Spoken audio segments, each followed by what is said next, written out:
Good morning, YouTube. You joined me on May 21st. It's a Thursday morning. I was up here. I'm on Dartmoor, by the way. Welcome to Dartmoor National Park. Anyway, I was up here yesterday just for a walk. Absolutely blazing sunshine. Really hot day it was. Anyway, we walked past a woodland area that I've not actually been to before. So that's where I'm going. And today is perfect conditions because it's quite overcast, but the clouds not too thick for the sun to sort of cast a really soft, beautiful soft light. So hopefully that's going to be the ideal conditions for today. There's nowhere to park near the wood, so it's a bit of a walk down to it. Oh, it's just down there, yeah. Anyway, absolutely stunning views up here. So what I'm going to do, I'm going to pop this camera on this wall here and just pan you around so that you can see where I am. And it's absolutely stunning. It might even be worth getting the camera out right here and taking a picture of all this. It really is beautiful. So up there is Leather Tor, and there's a pan you around. That's Down Tor in the distance and Sheep's Tor. Absolutely stunning.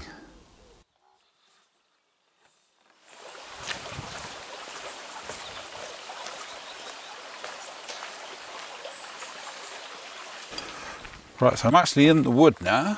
Let me just spin you around so you can see. So there's a leat that runs all the way through the middle of it, which I didn't know. So I'm going to have a wander around and explore the place and see if there's any nice photographs to be had. Wow, that's really dark, isn't it? Let me just turn around. There we go. Some light on my face. There, that's better, isn't it? Right, so yeah, gonna have a wander through this wood, see what we can find, but already I'm seeing some beautiful trees covered in moss. What look like silver birches covered in moss, and other trees which I don't know what they're called, but anyway, let's have a wander.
Right, I found a lovely composition here. there's a tree just the other side of the leat here that has got a branch arching over and then one underneath, and it's kind of making quite a pretty little frame through into the woodland in the background. Anyway, I thought I would take this opportunity to talk about my filter system that I use, which so far I've had this 9 months. I don't think I've talked about it. It's the Haida filter system. It's what they call the M10 filter system. So it comes in this nice little sort of hard little case here. Now with the system you get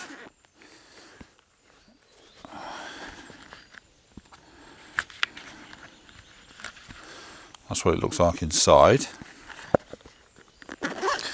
Now with the system you get the filter holder, which clips onto an adapter that screws onto the front of your lens, and you can specify which adapter you want. It comes with one adapter, so you can specify what size you want. I specified a 77mm one.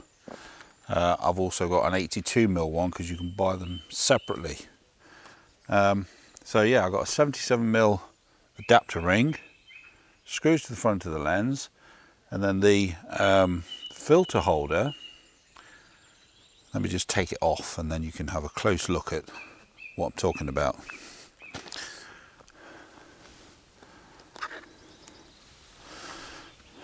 Okay, so this is the filter holder, and as you can see it's got this little trigger on the side, and you pull that down and then it clips onto your adapter ring.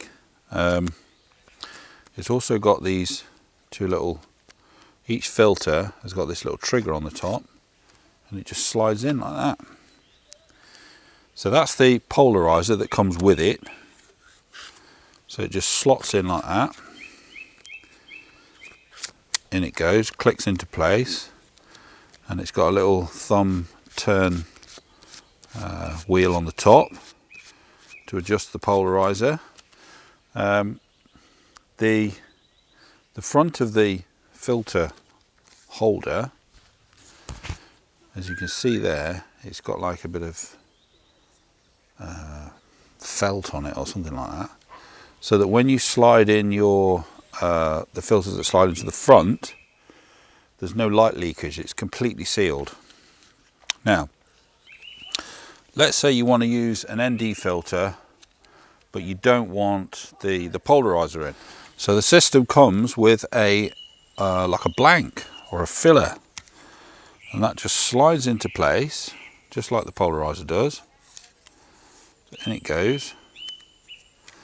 Now that's in there. Now you can load filters onto the front, and that section of the filter holder is now sealed up to your filter ring.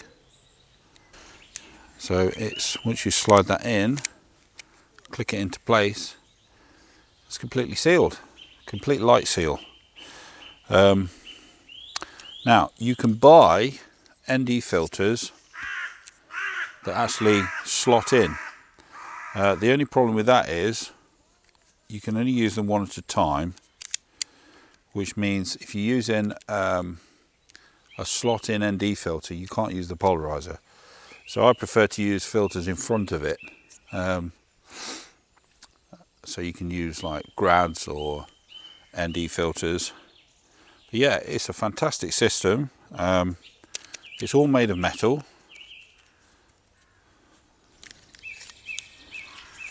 This bit's plastic, I think. Yeah, that bit's definitely plastic, but that bit's all metal. And it's great. I've had it, what, 9 months now? And I think it's brilliant.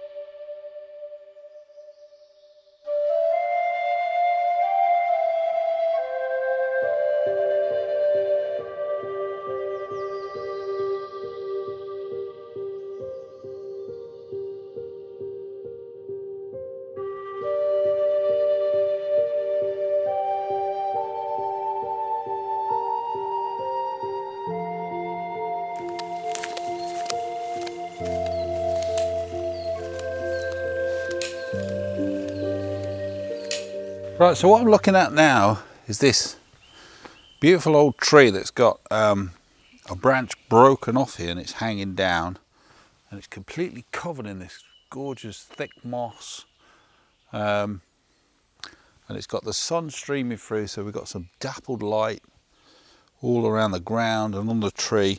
And then right in front there, right in front of the tree, we've got a lone bluebell just sitting in front of the tree, and this moss is just beautiful. It's really thick, so yeah, I quite like that. Right, so I've got my camera in portrait vertical orientation, focusing on the branch that's broken off. I'm at f11, ISO 50, 1 second shutter speed, 2 second timer, and there we go. It's as simple as that. Now what I'm going to do now, I'm going to take another shot, and I'm going to underexpose it a little bit, because if you follow me, then you probably know that I like to do that, because I like contrasty pictures without the blown out highlights. I hate to see that. So I've knocked it down now to, so I've increased my shutter speed now to 1/6 of a second. So I'm going to take that shot again.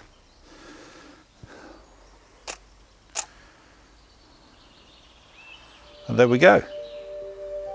Happy with that.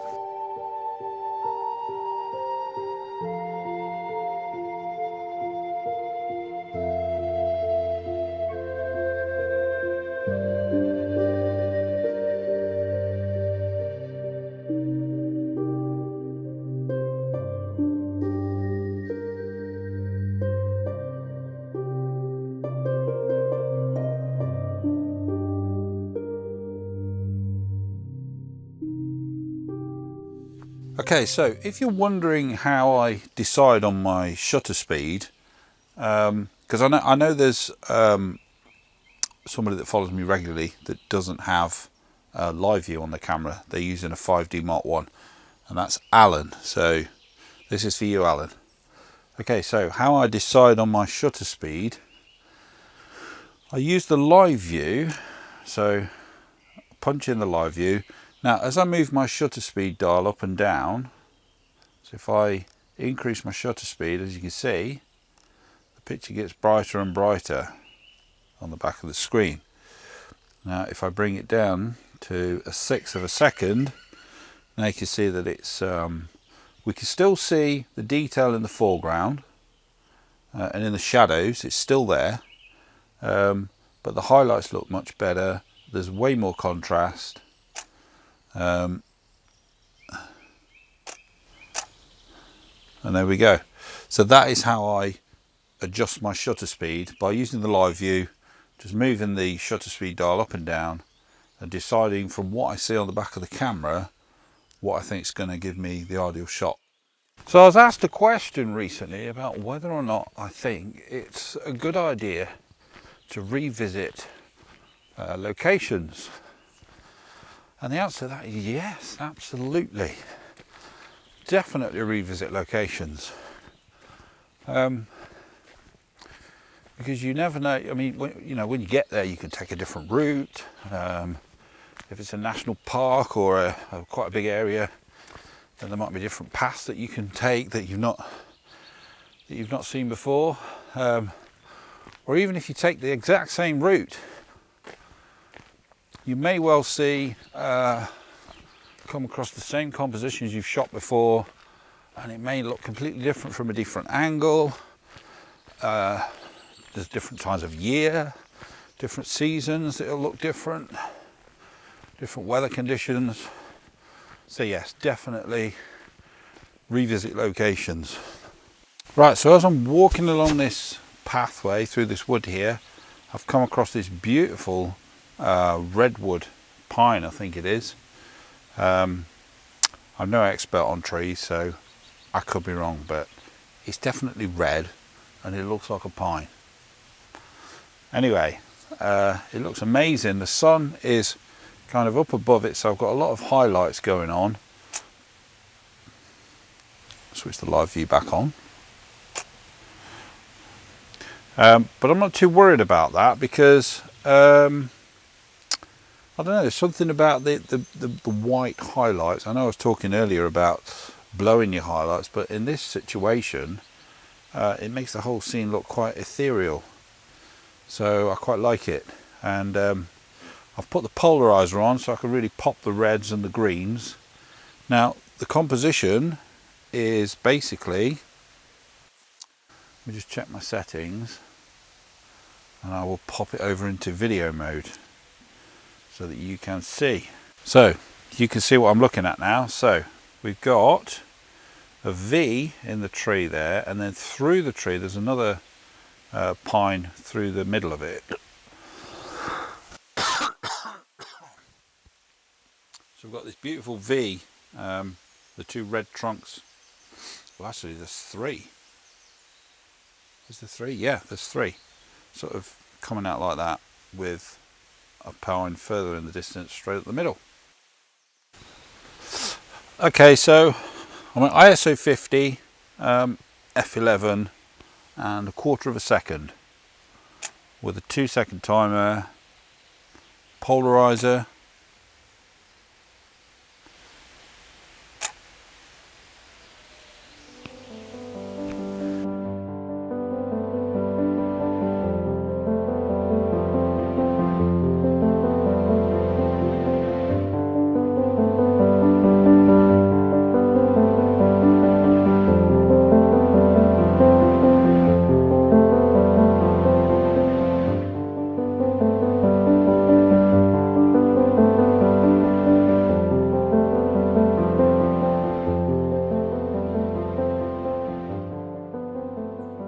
Wow, you can see, I'm just going to turn around so you can see just how much the weather's changed since I got here about, I don't know, hour and a half ago. Look at that scene now. Beautiful, isn't it? Beautiful weather again. That reservoir's looking pretty low though, so I think we need some rain. Anyway, thank you very much for joining me. I do hope you like the video and the photographs. And I hope you like the Haida M10 filter system too. I got mine from that very famous online mail order company that a guy called Jeff owns. So yeah, thank you for joining me. Click the like button, click the subscribe button, leave a comment, and I'll see you in the next video.